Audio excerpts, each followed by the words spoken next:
Welcome everybody to How Fast Will It Go, and today we're dealing with the 1960 Porsche 356 RSR from Emory Motorsport.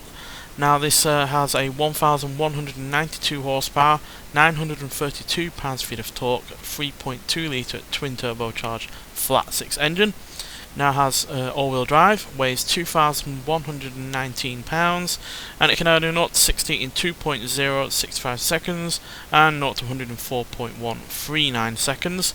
So yeah, this is far from the lightest or the most powerful car that we've had on this series, and neither is it the quickest in terms of acceleration. But I feel like a combination of the lightweighted body, the fact it's extremely agile, it's now got that all-wheel drive system to deal with all that power, and yeah, the fact it handles and brakes better than practically most cars on this series will obviously come in handy, but it's limited in terms of its aerodynamic capabilities, the age of the car, and yeah, obviously it doesn't have the most power like I said. So yeah, all that factored in, let's get out there and see what it can do.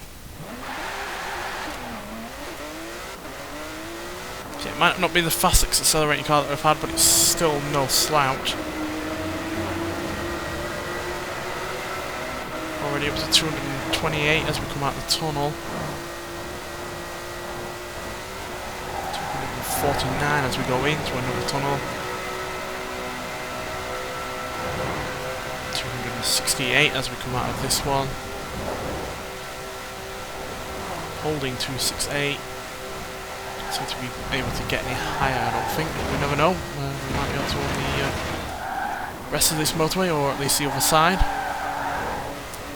But yeah, that's still a really good top speed. A lot of Porsches have gotten to around that speed before. Even a older one has gotten as fast as that before. So yeah, it seems to be around the sweet spot for a lot of Porsche vehicles.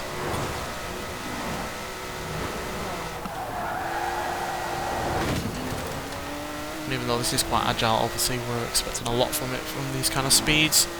So yeah, understeer is still going to be an issue, because then we went for all-wheel drive, and yeah, neither was it meant to be going these kind of speeds either. Even in its Emory Motorsport guys, it was never meant to go this quick, never mind its stock version.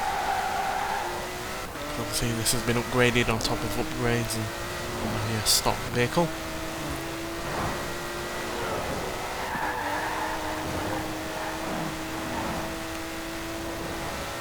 Pretty damn quick at getting up to these kind of speeds though. No, doesn't really seem to slow down even at 250 mph plus.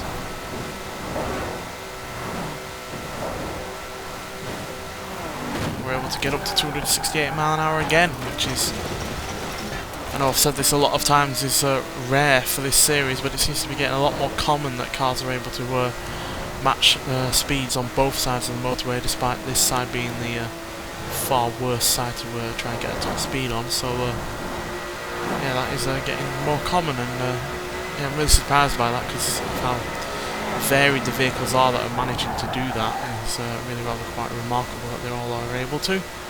Because there's a lot more powerful cars than this that have gone on in this series and that haven't been able to really match those top speed on both sides. But there we go. 268 mph, which is, like I said, pretty much a sweet spot for a lot of Porsche vehicles. As yeah, the Porsche 356 SL Gemünd Coupe also managed 268, as well as the Porsche number 23 91720, and we're also slightly slower than the Porsche 911 GT3 RS and the Porsche 911 reimagined by Singer, but they were only a mile an hour quicker than this, along with the Lotus Esprit V8 and the Formula Drift Nissan 370Z. But we're also quicker than a Jaguar XF-RS, Alfa Romeo 8C Competizione, Pagani Huayra BC, and a Maserati MC12 Versione Corsa. So quicker than some fairly serious competition, but yeah, obviously we're far from the fastest car that we've had on this series. But to be honest, I really wasn't expecting it to be, because it's got far from the most powerful engine, and yeah, it is obviously quite old. Even though a lot of the car is more updated than the looks would suggest, it's still got older aerodynamics, and it's yeah, far from even then the most modern car underneath, because it's based on a 1990s Porsche underneath. So yeah, the most technologically advanced car that I've had on this series, but yeah, far from the slowest. And yeah, even though it's not got the highest of top speeds, it is really rather quite agile.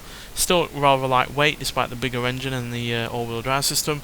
And yeah, still really quick in terms of acceleration. And yeah, acceleration at higher speeds as well. As we saw, it was still trucking along fairly consistently, even at 230 mph plus. So yeah, that is again impressive. Nonetheless, thanks for watching, and I'll see you in the next one. Bye.